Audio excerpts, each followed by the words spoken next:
Nah, saudara, di dalam Mazmur pasal 35 ayat yang ke-13 ini bicara tentang respon. Karena pemazmur itu menceritakan dari ayat yang pertama sampai ke-12. Kalau saudara perhatikan ayat 12, mereka membalas kebaikanku dengan kejahatan. Perasaan bulus mencekam aku. Ini kan artinya dijolimi. Tapi keputusan itu penting, respon atau sikap hati yang benar ini kan perlu. Karena disitulah saudara akan tahu siapakah saudara. Makanya di ayat 13 dikatakan, tetapi aku. Ini kan sebuah keputusan. Aku. Itu pribadi. Keputusan itu bersifat pribadi. Personal. Ketika mereka sakit, orang-orang yang menzolimi itu sakit, orang yang membalas kebaikan dengan kejahatan itu sakit, ya orang-orang yang berperasaan bulus itu sakit, seteru-seteru itu sakit. Dikatakan, aku memakai pakaian kamu. Ini kan respon. Pemazmur mengajarkan kepada saya dan saudara tentang sikapnya, tentang keputusannya. Dia berkata, aku memakai pakaian kabung. Sikap ini penting sekali, saudara. Karena apa, saudara? Sikap hati seseorang itu menentukan dia ini hidup diberkati atau hidup di dalam hidup.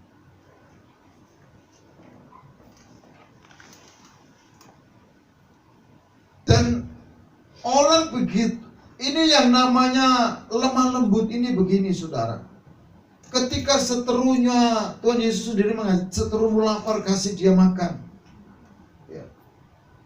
Pemazmur dia tidak membalas kejahatan dengan kejahatan, tetapi dia justru ketika seterunya sakit, dia berkata, aku memakai kain kabung.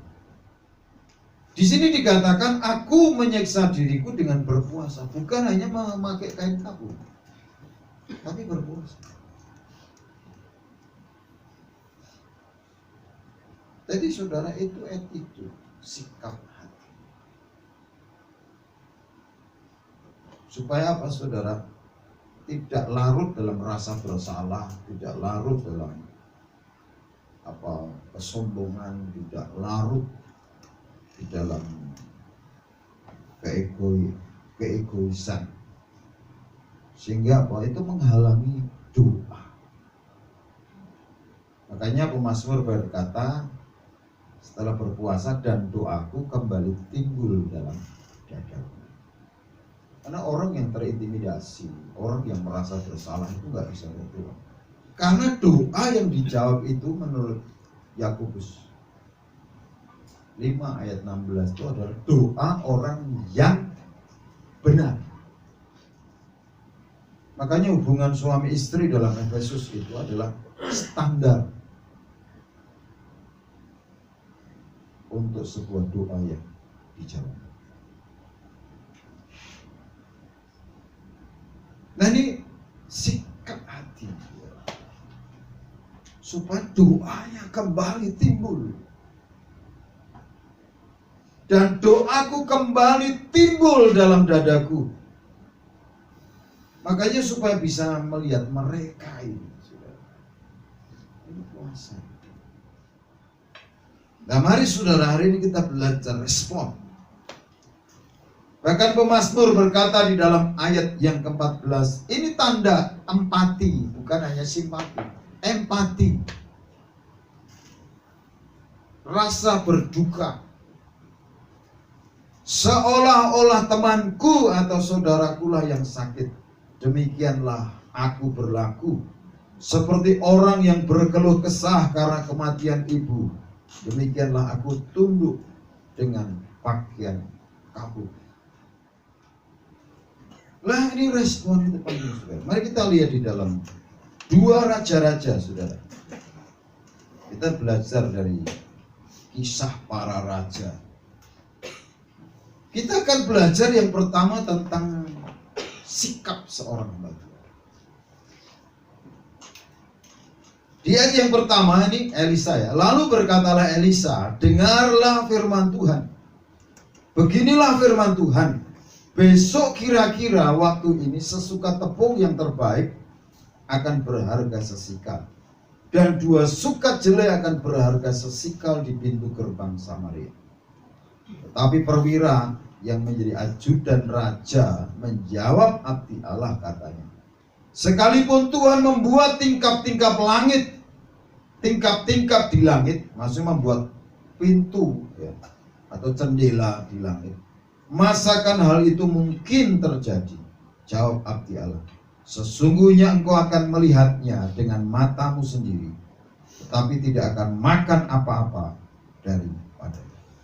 Yang pertama ini sikap Elisa menghadapi perwira, ini jenderal, saudara. Jadi orang itu yang dilihat kedewasaan seseorang itu sikapnya, saudara. Itu yang nampak di luar kan. Kalau melihat hatinya nggak lihat, tapi sikapnya itu jelas. Ketika dia sampaikan firman Tuhan, Elisa kan berkata, dengarlah firman Tuhan. Karena apa? Firman Tuhan itu pelita, firman Tuhan itu terang. Tetapi perwira ini ajudan raja loh, saudara. Dia apa, saudara, menggunakan logika berpikir. Menghadapi orang pintar, ini menghadapi orang berpendidikan, orang berpengetahuan. Tapi hamba Tuhan itu sikapnya jelas. Kalau saudara ngaku hamba Tuhan, harus punya sikap yang jelas. Dia menggunakan logika berpikirnya, sekalipun Tuhan membuat tingkap-tingkap langit, masakan hal itu mungkin terjadi. Nah, ini sudah, tetapi abdi Allah itu lurus. Dia ngomong sekalipun dia menghadapi jenderal perwira, tapi abdi Allah berkata, sesungguhnya engkau akan melihatnya dengan matamu sendiri, tapi tidak akan makan apa-apa daripada. Elisa ini berkata apa kepada perwira ini, sesungguhnya engkau akan melihatnya dengan matamu sendiri, tetapi tidak akan makan apa-apa daripada. Apakah perkataan itu benar? Oh benar, saudara. Kita lihat ya. Kita lihat di ayat yang terakhir.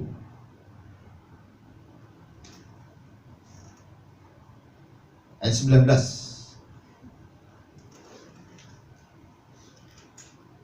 Dari 18 ya. Dan terjadi juga seperti yang dikatakan abdi Allah itu kepada raja, 2 sukat jelai akan berharga sesikal, dan sesukat tepung yang terbaik akan berharga sesikal. Besok kira-kira waktu ini di pintu gerbang Samaria. Pada waktu itu si perwira menjawab abdi Allah itu, sekalipun Tuhan membuat tingkap-tingkap di langit, masakan hal itu mungkin terjadi. Sesungguhnya engkau akan melihatnya dengan matamu sendiri, tetapi tidak akan makan apa-apa daripadanya. Demikianlah terjadi kepada orang itu. Rakyat menginjak-injak dia di pintu gerbang, lalu matilah ia. Menghadapi saudara, seorang hamba Tuhan itu tetap harus pucat. Yang kedua, saudara, sikap dari perwira ini adalah dia punya persepsi, punya cara pandang. Dia mendirikan kebenaran sendiri, dan akhirnya dia mati. Saudara, ketika membaca Alkitab ya, ini sebenarnya kita sedang belajar di laboratorium manusia. Orang yang begini endingnya begini, orang begini endingnya begini. Begitu loh saudara. Nah kita lihat saudara, yang ketiga ini, kalau ini siapa ya tadi yang perwira ini perwira adigang adigum ya. Yang menurut pendapat saya gitu. Mendirikan kebenaran sendiri. Apapun pendapat, kalau itu dari manusia ketika dihadapkan dengan firman, pasti tumbang. Pasti tumbang.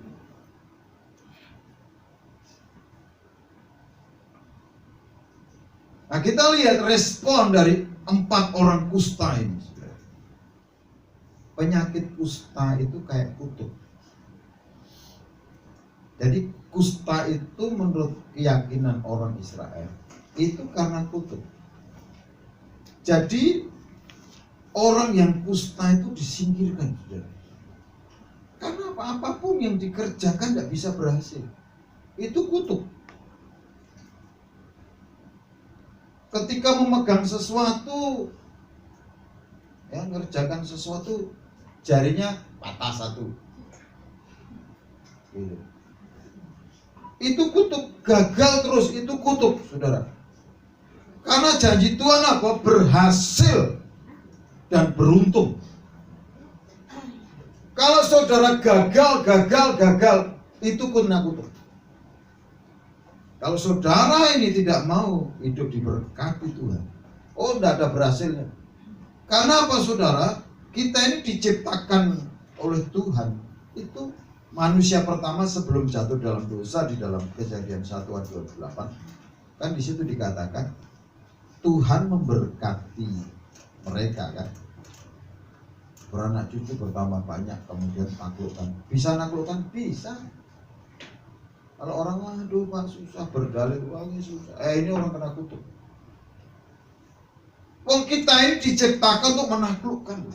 Ini yang namanya apa? Dominion mandate. Jadi mandat untuk apa? Menguasai. Ketika seorang dipenuhi Roh Kudus itu diberikan yang dominion mandate. Otoritas untuk menguasai. Kamu akan menjadi saksi kalau Roh Kudus turun atasmu. Kamu akan apa? Menjadi saksiku di Yerusalem. Jadi menerima otoritas atas seluruh dunia, bahkan sampai ke ujung bumi. Makanya Tuhan datang itu membebaskan dari kutub. Kalau cara berpikirnya sudah salah, ya, itu tangannya sama. Karena tangan itu mengikuti cara berpikir seseorang, keyakinan seseorang. Kakinya mau melangkah juga nggak bisa. Ya. Kenapa? Udah kena kusta. Tapi mari kita belajar sikap hati. Dikatakan ayat 3-4 orang yang kusta ada di depan pintu gerbang. Berkatalah yang seorang kepada yang lain, mengapa kita duduk di sini sampai mati? Dan biasanya orang kusta itu kumpulnya sama orang kusta.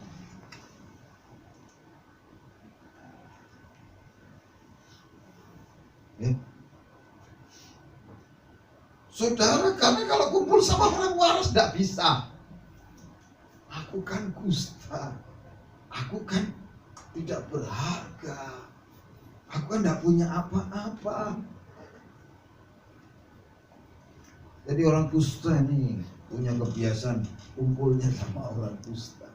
Kalau sama orang-orang yang sehat, orang-orang yang benar, dia tidak nyaman, saudara. Makanya di dalam Alkitab kan dikatakan ya, orang berdosa itu tidak tahan dalam kumpulan orang benar. Iya nggak saya? Dites saja, mana yang benar, mana yang nggak benar. Karena orang berdosa itu tidak tahan dalam kumpulan orang benar. Alkitab yang berkata. Perhatikan saudara, dia sadar dirinya, kenapa ya kita kok duduk-duduk di sini? Karena apa? Orang kusta itu hanya nunggu kematian, saudara. Jangan seperti orang kusta, wah yang penting aku sekarang sudah nunggu dipanggil Tuhan saja Pak. Jadi nggak usah melakukan apa-apa. Tapi orang kusta ini berkata, jika kita berkata ini hidup ini pilihan, ada 3 pilihan dia kata. Orang kalau mau sembuh itu cara berpikir. Makanya Roma 12 ayat 1-2 itu ibadah benar itu melahirkan, membuat orang itu berpikir benar, mengalami metanoia. Orang kalau berpikirnya salah itu ibadahnya salah.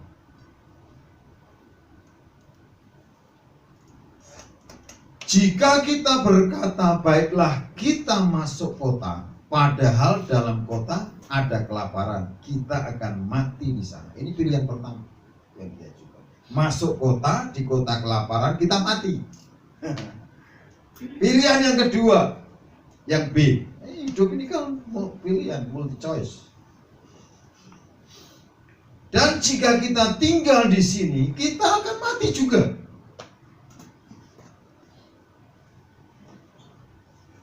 Jadi marilah kita menyeberang ke perkemahan tentara Arab.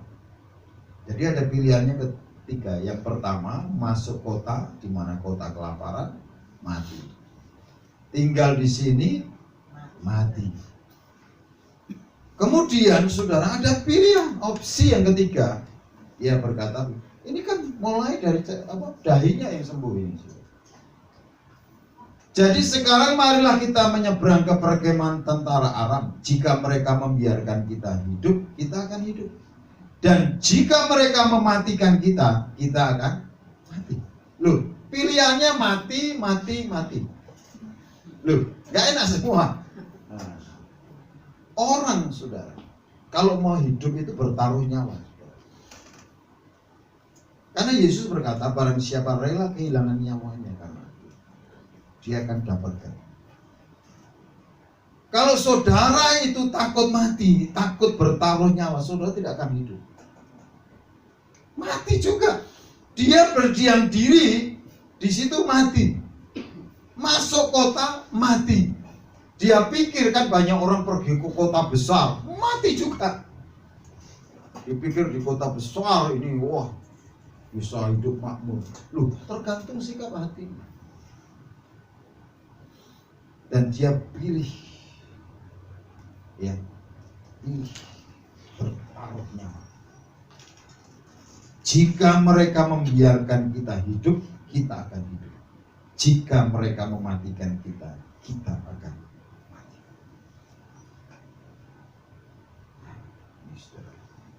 Ini Tuhan itu memperhatikan yang namanya sikap hatinya. Dia tidak takut mati. Tapi dari 3 mati itu pilihan. Pilih mati diam. Ya. Duduk mati, tiba-tiba langsung duduk mati gitu di rumah. Ya. Atau dia masuk kota, di sana nggak ada makanan, mati. Karena kita ini bisa memilih cara mati kita masing-masing. Semua akan mati, tapi saudara bisa memilih kapan, cara kematian. Sama seperti itu. Lebih baik kita ini mati sebagai orang yang terbunuh, kan begitu di ayat. Biar kita mati sebagai orang yang terbunuh. Kenapa? Ini orang yang kusta, ini orang Israel. Aram itu bangsa lain yang sedang menindas Israel. Jadi dia memilih mati dibunuh. Artinya dia bertaruh nyawa. Bertaruh nyawa. Lalu ini ketika dia punya yang namanya keyakinan, dah kita bertaruh nyawa. Kalau memang dia mau bunuh ya semati, nggak apa-apa. Kalau memang dia kasih hidup, kita pasti hidup. Ini mempertaruhkan nyawa. Kalau saudara itu tidak ada lagi yang dipersembahkan kepada Tuhan, tidak ada lagi yang bisa dipertaruhkan dalam hidup saudara, nyawa saudara bertaruh. Kenapa? Nyawa saudara ini adalah milik Tuhan. kembalikan kepada Tuhan. Dan akhirnya saudara, ini keyakinan itu memunculkan tindakan iman. Lalu pada waktu senja bangkitlah mereka masuk ke tempat perkemahan orang Aram. Tetapi ketika mereka sampai ke pinggir tempat perkemahan orang Aram itu, tampaklah tidak ada orang di sana. Orang bisa bergerak itu karena sebuah keyakinan. Makanya iman itu, bukti dari orang itu punya iman itu bergerak, bertindak. Bukan berdiam diri, tapi bergerak. Ini keyakinan. Udahlah, aku dibunuh orang Arab. Saudara, tindakan ini yang menggerakkan hatinya Tuhan. Kenapa? Tuhan itu berjanji sehelai rambut jatuh itu kalau nggak sujud Tuhan. Kok masih takut mati? Ini saudara, ketika ini 4 orang kusta itu melangkah, Tuhan itu sudah bergerak. Dia sudah ngerti. Ini yang namanya saudara kairos. Tapi dia bertindak dengan tepat. Karena apa? Keyakinan. Setiap orang itu punya hati nurani. Makanya bertindaklah dengan keyakinan. Tanpa keyakinan, tanpa iman, apa yang dilakukan itu dosa.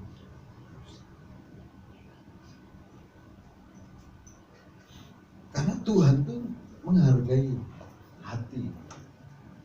Ini hati, apakah mereka punya kekuatan untuk melemparkan tentara Aram? Enggak.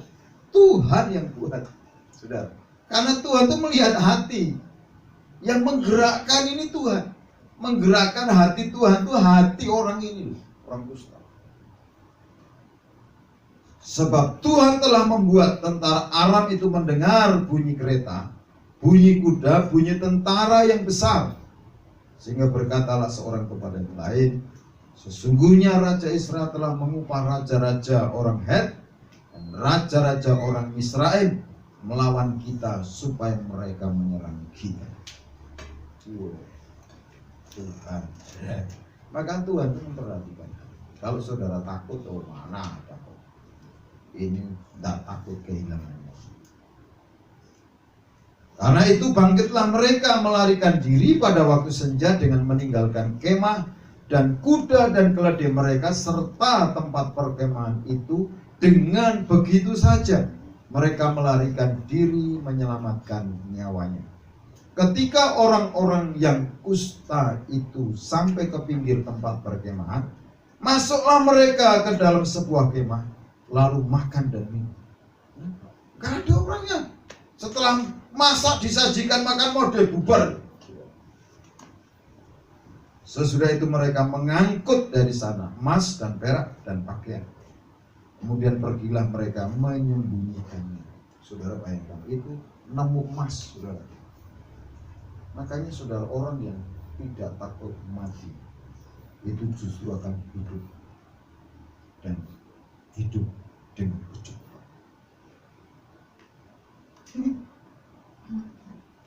Dapat emas, dapat perak, makan minum kenyang.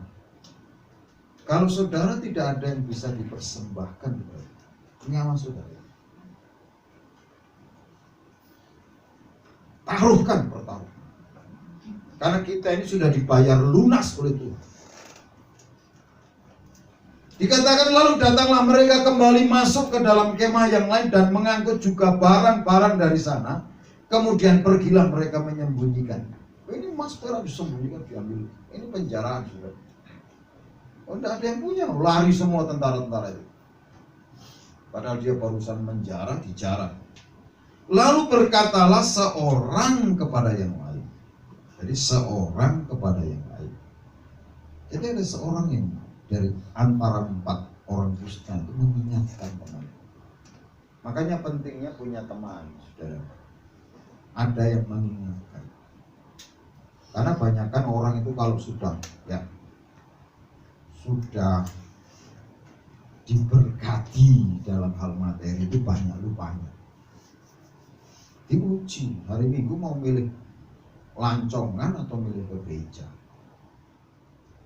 Tetapi saudara, teman itu penting mengingatkan dengan maksud baik. Lalu lalu berkata seorang kepada yang lain, tidak patut yang kita lakukan ini. Hari ini ialah hari kabar baik, tetapi kita ini tinggal diam saja. Apabila kita menanti sampai terang pagi, maka hukuman akan menimpa kita. Saudara, orang-orang yang sikap hatinya salah itu pasti kena hukuman. Jadi marilah kita pergi menghadap untuk memberitahukan hal itu ke istana raja. Tuhan itu kan saudara, orang kusta ngadepi orang aja tadi takut, tapi ini malah justru Tuhan membawa dia ketemu raja.